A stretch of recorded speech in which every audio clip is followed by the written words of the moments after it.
14 jours entre le moment où tu commences et le moment où tu as ton premier client sans avoir d'audience, sans avoir même d'offres. C'est le délai qu'on arrive en ce moment à avoir sur Play for Free, sur un client qui rentre, qui ne connaissait pas avant, qui applique notre méthode et qui a du coup son premier client avec la première facture. Je ne parle pas d'un premier client gratuit, je ne parle pas d'un premier client mal payé, je parle d'un vrai client que tu as sur le long terme et qui te permet du coup de commencer à en vivre entre 1500 et 2000 euros par mois. Comment on fait ça? On a une méthodologie très très claire et je me suis posé, j'ai allumé un petit feu derrière. Le but, c'est qu'on se pose, on voit comment on peut t'amener à ce premier client en moins de 14 jours. Mets-toi une date, mets-toi un objectif, note-toi, dans 14 jours, tu dois avoir ton premier client si tu appliques exactement cette méthode que tu vas voir dans cette vidéo. Le premier point qu'on a vu, c'est que le marché a changé. Il y a énormément d'enjeux qui sont différents par rapport à avant. Avant, le marché n'était pas du tout saturé. Vous aviez la probabilité d'avoir beaucoup plus de demandes que d'offres. C'est-à-dire qu'il y avait beaucoup plus de gens, d'entreprises qui cherchaient des freelances que l'inverse. Maintenant, c'est pas le cas pour différentes raisons. On va prendre l'école qui ne satisfait plus du grand monde, le CDI qui n'est plus la voie royale. On va prendre aussi la reconversion professionnelle où des personnes ne sont plus alignées avec leur travail, en ont marre du 8h, 20h et du coup préfèrent se lancer à leur propre compte. Ce qui fait qu'il y a un gros boom actuellement des freelances pour, de l'autre côté, une demande qui est toujours la même, voire de plus en plus faible. Donc, quand avant, pour un freelance, il y avait 5 entreprises, maintenant, pour 5 freelances, il y a une entreprise. Ce qui fait que des freelances ont commencé à se bouger, ont commencé à trouver des méthodes marketing, ont commencé à donner beaucoup plus de valeur, à être beaucoup plus dans la perfection et dans la stratégie marketing pour avoir ces clients-là. Donc, forcément, quand toi, tu arrives, que tu comptes que sur le bouche à oreille, quand tu n'as pas de stratégie, quand tu n'as pas d'audience, ça devient beaucoup plus compliqué, ce qui n'était pas le cas avant. Pour appliquer ce plan, tu n'as pas besoin d'être ingénieur marketing, c'est vraiment bête et méchant et ça peut aller très vite. Donc le premier point qu'on a mis en place pour descendre de 50 jours à 14 jours, c'est vraiment la rapidité de mise en application. On s'est rendu compte que ça servait à rien de réfléchir. Ce qu'il fallait, c'est vraiment aller droit au but et directement sur le marché parce que c'est le marché qui sait ce qu'il veut acheter, c'est le marché qui sait le prix auquel il veut l'acheter. Donc ces points-là, vous pouvez les savoir uniquement en allant sur le marché. C'est comme ça que tu vas voir que dans notre méthode, du coup, on va très rapidement se confronter à qu'est-ce que veulent acheter les gens. On va arrêter d'imaginer, on va vraiment parler concret, chiffres et mots de votre avatar client type. Donc, le premier point et la semaine 1 que tu dois mettre en place, c'est mettre en place du coup ton tunnel d'acquisition avec tes réseaux sociaux. Donc, on va optimiser ta page LinkedIn ou alors ton profil Instagram. Pour ça, différents points. On doit comprendre qui tu vises, qu'est-ce que tu fais, quel résultat tu amènes, en combien de temps. Et on veut aussi savoir, est-ce que tu l'as déjà fait pour quelqu'un d'autre? On veut savoir pourquoi on devrait te faire confiance. Tout ça, on doit le savoir dans ta bio et ou dans ta phrase promesse sur LinkedIn et ou dans tes stories à la une que tu vas voir sur Instagram. Tu vas pouvoir mettre des carousels pour présenter ton offre. Tu vas pouvoir mettre des stories à la une de témoignages clients, des stories à la une de résultats concrets que tu as eu. Tu vas pouvoir mettre aussi sur LinkedIn des liens épinglés ou des posts épinglés ou alors tu parles des résultats de tes clients ou tu parles de la méthodologie que tu as en place. Et donc, le premier point, le premier step, c'est vraiment d'optimiser ce profil LinkedIn ou ce profil Instagram-là. Pourquoi? Parce que pour arriver le plus rapidement à ce premier client en 14 jours, c'est pas le contenu qui va te le ramener. Malgré tout ce que tu penses, c'est ni le bouche à oreille, ni le contenu. Ce qui va te le ramener, c'est la prospection. Et pourtant, tu es en train de te dire, sûrement tu prospectes déjà et tu n'as pas de résultat. C'est normal. Pas de problème avec ça. Parce que c'est pas la prospection directe qui va fonctionner, c'est la prospection avec un écosystème de contenu à côté. Cet écosystème de contenu, là, n'est pas fait pour te ramener un client, il est fait pour amener de la crédibilité à cette prospection-là. Donc, remettons des choses très simplement. La prospection, elle est là pour mettre ton message devant la bonne personne. Ok, on sait que c'est la bonne personne, que c'est la bonne entreprise, qu'elle a le bon problème, et que nous, on peut y répondre. Ok. Mais jusqu'à là, après, elle ne te fait pas confiance, elle ne sait pas quitter. C'est pas ce que tu fais, c'est pas les résultats que tu as déjà eu, elle n'est pas prête à te donner de l'argent. Et donc, de l'autre côté, ce qu'on va faire avec ce contenu, avec ce profil optimisé, on va vraiment ramener cette crédibilité-là. Pour ça, du coup, on a besoin vraiment d'optimiser. C'est pour ça que ta prospection ne marche pas actuellement, parce que ton écosystème n'est pas en place. Et donc, demander quelqu'un au premier date en mariage, ça ne marche pas. La personne ne te fait pas confiance, elle ne sait pas où elle va, c'est parce qu'elle va gagner ni perdre. Okay. Par contre, demander en mariage quelqu'un que tu connais, qui a passé énormément de temps avec toi, là, c'est OK. C'est ce qu'on va venir faire avec le contenu. Le but, c'est que la personne passe énormément de temps avec nous. On est, comme je vous le disais, dans une sophistication de marché. Les gens ont besoin de passer beaucoup plus de temps. La moyenne, d'après une étude de Google, c'est 10 heures de temps avec nous pour ensuite acheter. Avant, c'était il faut qu'ils nous voient 8 fois. C'était l'ère de l'attention. Ok. Avant, l'attention était vraiment la métrique principale parce que si une personne nous voyait 8 fois de façon différente, après elle achetait. Maintenant, à l'ère de l'IA où tout le monde fait du contenu massivement, où tout le monde prospecte massivement, être vu 8 fois n'est plus un problème parce qu'il y a trop de... tout le monde le fait. Donc, comment on fait si tout le monde le fait déjà pour trouver ce client-là? Ça va être passer 10 heures avec la personne. Donc, être vu 8 fois, mais aussi passer 10 heures. On dit souvent, et nous on le dit dans l'équipe, et je le dis à mes clients, quelqu'un qui n'achète pas, c'est quelqu'un qui n'a pas encore passé assez de temps avec vous. Plus la personne passe du temps avec vous, plus vous allez avoir de résultats. Ok? Donc, remettons ça sur le principe qu'on est en train d'expliquer. Étape 1, optimiser votre profil et créer du contenu.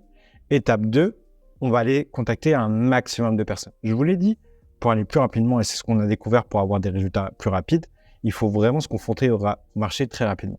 Le but, c'est de contacter ta cible sans rien vendre. Pourquoi sans rien vendre? Le Français moyen a horreur d'acheter. Par contre, il adore recevoir et il adore qu'on lui donne envie d'acheter.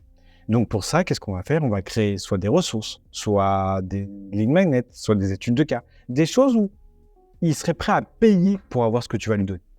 Et toi, tu serais capable de faire payer tellement il y a de valeur dans ce que tu vas lui donner. Si tu as l'impression que tu lui donnes trop, c'est à partir de ce moment-là où tu as compris que, ok, c'est ce que tu dois donner. Il faut vraiment que ce que tu lui donnes, ça lui donne envie. Si tu donnes quelque chose et pourtant tu n'as jamais de réponse ou jamais de client, ça veut dire que tu n'as pas encore compris ce que tu vas lui donner. Cette étape-là, elle est dure, tellement dure que nous, on a carrément des IA et un logiciel, un SaaS à l'intérieur de l'accompagnement qui est accessible que à nos clients pour savoir quoi donner, comment le donner et qui construit cette chose-là. Okay, donc cette étape-là, elle est cruciale. Donner sans rien vendre. L'étape d'après, c'est que ces personnes-là vont être intéressées par ce que tu fais. Ces personnes-là vont aimer ce que tu fais. Ces personnes-là vont créer du lien avec toi. Et donc, c'est là où tu vas pouvoir commencer à proposer ce qu'on appelle chez nous des appels découvertes. Un appel découverte, c'est pourquoi? C'est pour sonder ton marché. On n'a encore rien à vendre. On le donne. Vous voyez le marketing et voyez le marché comme deux jauges. Une jauge vente et une jauge confiance. Plus vous vendez, plus la confiance baisse. Plus vous mettez de confiance, forcément, moins vous vendez. Okay, il faut arriver à jauger ces deux jauges. Okay, donc, du premier point, nous, ce qu'on veut, c'est augmenter au maximum la jauge confiance, ne rien vendre pour ensuite pouvoir augmenter la jauge vente et baisser la jauge confiance. Okay, mais la majorité des freelances, qu'est-ce qu'ils font? Commencent à vendre sans avoir de confiance. Forcément, dès qu'une jauge est vide, c'est fin du jeu, vous avez perdu. Donc, proposer des appels découvertes pour donner, encore une fois, de la valeur. On a entre 300 et 400 appels avec des freelances par mois. Okay, dans ces appels-là, la moitié sont pour donner de la valeur. Et sur ces gens à qui on donne tellement de valeur, ils ont envie de continuer avec nous pour avoir ensuite la partie accompagnement. Vous devez prendre un appel avec ces personnes, avoir rien à leur vendre, par contre, leur donner un maximum de valeur. Donc, vous pouvez proposer des appels en leur disant, je peux te proposer quelque chose, je peux proposer qu'on en parle pendant un appel. Je peux te donner, j'ai 3-4 tips là à te donner en appel, ça serait trop long par message. Et donc, vous allez beaucoup plus en profondeur et vous allez créer du lien. Je reviens sur le fait que vous devez passer un maximum de temps avec votre prospect pour qu'il devienne client. Et rien de mieux qu'un appel pour passer du temps avec lui. Okay, si dans ces appels, et on va viser entre 8 et 10 appels par semaine, tu as compris ce qu'ils veulent, tu as compris ce dont ils ont besoin, ce qu'ils veulent acheter et ce dont ils ne veulent plus, alors tu vas pouvoir créer ce qu'on appelle du coup une offre irrésistible. L'offre irrésistible, c'est pas ce que tu peux voir sur Hormozy ou sur des gros marketeurs comme ça. Une offre irrésistible, c'est juste quelque chose qui fit entre ce que veut le marché et ce que tu es capable de proposer. Okay, et c'est ces deux points-là qui vont vite.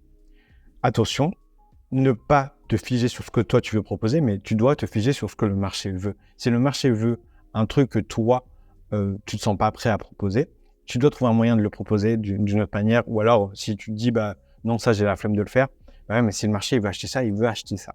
Donc, tu n'as pas le choix. Okay, dans l'accompagnement, on vend les 3 steps, offre, système d'acquisition et vente. Si j'écoutais tout le monde aurait un problème de visibilité. La vérité, c'est que la majorité des gens ont un problème d'offre. Okay, et donc, ok, le marché veut acheter de la visibilité, de l'acquisition, ça tombe bien, on sait le faire et c'est ce qu'on vend. Mais par contre, on va aussi implémenter l'offre et la vente parce que c'est des piliers indissociables et on doit les mettre en place. Donc, si je devais marketer comme moi je le pensais, je te vendrais avoir une bonne offre. Par contre, si je dois m'adapter au marché, je te vends de la visibilité, de l'acquisition client. C'est ça que vous devez comprendre. Pareil, le marché veut un accompagnement sur 6 mois et pas sur 1 an, parce qu'un an, il trouve ça trop long, et 3 mois, il trouve ça trop court. Du coup, j'ai fait un accompagnement sur 6 mois. Le marché veut ne pas créer du contenu, le marché veut que ça ne prenne pas beaucoup de temps, j'ai créé un logiciel et un SaaS qui leur permettent de créer du contenu en 3 clics. Et j'ai créé du coup quelque chose, des IA qui leur permettent de créer du contenu, d'avoir une offre, de créer des systèmes de valeur très très rapidement. Le marché veut avoir des clients rapidement, je me suis focus sur comment ils peuvent avoir et je peux leur garantir qu'ils aient des clients très très rapidement. C'est comme ça qu'on est descendu de 50 à 14 jours, alors que dans la majorité des accompagnements, vous pouvez partir sur 3 mois. Ok ? J'ai vendu ce que le marché veut acheter et j'ai adapté du coup mon offre avec ce que le marché veut acheter. Bien évidemment, tout ce que vous dites, vous devez le délivrer. Ça, c'est indissociable et je pense que c'est pas logique, mais je préfère le préciser ici. Donc du coup, tu as eu des appels découvertes, tu leur proposes ton offre. En proposant ton offre, normalement, sur les 10 appels découvertes, il y en a au moins 4 qui vont accepter. Si c'est pas le cas, ça veut dire que tu t'es trompé dans ton offre parce que du coup, tu as bien identifié qu'il y avait quelqu'un qui avait un problème, qu'il faut y répondre avec un plan. Tu peux l'emmener du point A au point B. S'il refuse ce point A au point B, ça veut dire que tu n'as pas identifié vraiment quelle problématique ils avaient ou alors que tu as mal vendu.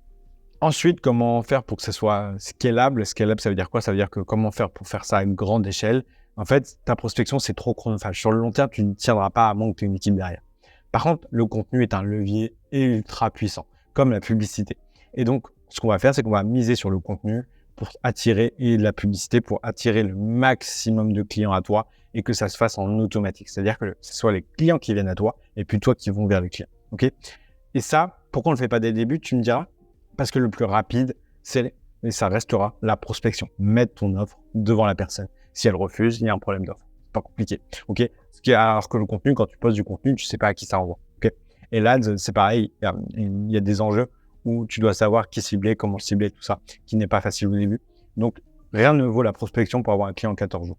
Du coup, ce que tu dois retenir dans tout ça, c'est que le premier point où tu dois te focus, c'est créer de la valeur. Pour recevoir de la valeur, tu dois créer de la valeur. Pour recevoir de l'argent, tu dois créer de la valeur. Et donc, ton premier step, c'est donner un maximum de choses aux gens pour augmenter ta jauge confiance et après pouvoir vendre en augmentant la jauge vente. Mais ton seul focus, ça doit être contacter un maximum de gens, parler à un maximum de prospects et leur donner un maximum de valeur. Si tu as ces 3 points, dans 14 jours, tu as un client. Le dernier point, qui est un peu secret, mais que je me permets de te partager dans cette vidéo, c'est que tu dois te différencier. Parce que tu peux apporter un maximum de valeur. Tu peux donner, tu peux échanger avec un maximum de gens. Si tu es comme tout le monde, c'est le mouton blanc, le mouton des moutons blancs, tu n'auras pas de résultat. Comment on fait ça? Et c'est là où ça, pareil, on a des IA et un SaaS qui nous carrément construit pour aider à se différencier. C'est que tu dois trouver ton mécanisme unique. Un mécanisme unique, c'est quoi? C'est une façon différenciante de résoudre le problème. Pour résoudre le problème, pour aller d'un point A à un point B, il y a différents chemins. Chacun a son chemin. La majorité des gens utilisent le même. Et il y a souvent un chemin plus rapide, plus facile, plus aligné avec ta cible qui leur permettrait de se dire « Ah, ce que tu fais toi, c'est différent. Et moi, je veux passer par le chemin que tu fais toi. Et vu qu'il n'y a que toi qui sais le faire, je le fais avec toi. » Ok? Parce que tu as la crédibilité, parce que c'est un chemin qui s'adapte parfaitement à ce que veulent les gens. Tout ça fait que ton mécanisme unique est différenciant. Prenons l'exemple d'un monteur YouTube. Moi, je ne veux pas faire de vidéo YouTube parce que je pense que ça me prend trop de temps. Si ce monteur vient et me dit « Non, t'inquiète pas, ça peut te prendre 3 heures une journée pour tout le mois. » Et ensuite, tu as ton contenu pour tout le mois. Et si je lui dis « Ouais, mais le retour sur investissement est trop long parce que l'algorithme LinkedIn, ça fait pas beaucoup de vues. » Il me dit « Non, t'inquiète pas, on a une stratégie de micro-niche où du coup, tu peux avoir des clients très rapidement grâce à YouTube. » Là, il me casse mes 2 croyances parce qu'il a un mécanisme unique. Il a une méthodologie unique avec une stratégie unique qui me permet de me dire « Ok, je vais avec ce gars-là, il sait de quoi il parle parce qu'il a déjà fait avec d'autres. » Et surtout, il y a quelque chose de différenciant où c'est pas encore des vidéos YouTube, c'est un influenceur et des vlogs à la con qui te permettent de pas avoir de résultats. Ou alors des résultats sur le long terme, quoi. Ce qui n'est pas mon cas parce que moi, j'ai quelque chose à vendre. Le but d'un entrepreneur, c'est du coup de vendre un produit, c'est pas de vendre des vues ou de vendre, de vendre de la visibilité. Moi, je m'en fous que ça fasse 10 000 vues. Ce que je veux, c'est que ça fasse 10 000 clients. Autrement, le temps que je passe à faire la vidéo ne me sert pas à grand chose. Donc ça, c'est un exemple typique d'un monteur vidéo qui pourrait avoir un mécanisme. Ce mécanisme unique, on ne le voit jamais sur le marché. C'est l'un des gros éléments de différenciation qui fait exploser nos freelances dans l'accompagnement. D'ailleurs, si tu veux qu'on en parle, savoir comment créer ton mécanisme unique à toi, savoir comment mettre en place ton système d'acquisition, savoir comment te faire exploser là dans 14 jours, si tu veux, tu prends un appel juste en dessous, dans la description, et on peut en parler. Il n'y a rien qui est garanti. On n'est pas sûr de pouvoir te prendre, on n'est pas sûr d'avoir la place. Par contre, on peut en parler, on en discuter. Ok, tu prends l'appel juste en dessous. Le dernier point, c'est si tu veux avoir plus de résultats, fais plus de quantité d'actions. Le début du 0 à 5000, c'est très bête et méchant. Quand je dis très bête et méchant, c'est quoi? C'est que plus tu fais de la quantité d'actions, plus tu auras de résultats. plus tu mets de l'essence dans la machine, plus tu iras vite sur l'autre point. Ok? Donc, quand tu as trouvé comment avoir un client, tu fais ça, mais x10. Et tu auras x10 de clients. J'exagère, tu auras peut-être que x5 avec x10 d'actions. Mais tu auras plus de clients. Donc, vraiment, la quantité est bien plus supérieure à la qualité quand tu es au step de 0 à 10 000 à peu près. Okay, et après, jusqu'à 100 000, c'est assez vrai parce qu'on est à 150 000 et le jeu de la quantité est encore assez vrai. Mais après, ça demande un peu plus de réflexion. Mais de 0 à 10 000, fais beaucoup, analyse et ensuite, tu auras les résultats que tu voudras. Je te laisse sur cette vidéo, j'espère que ça t'a aidé. Prends un appel juste en dessous, discute sur comment te différencier, comment créer un système d'acquisition et surtout comment aller exploser tes résultats. On se voit de l'autre côté, ciao ciao.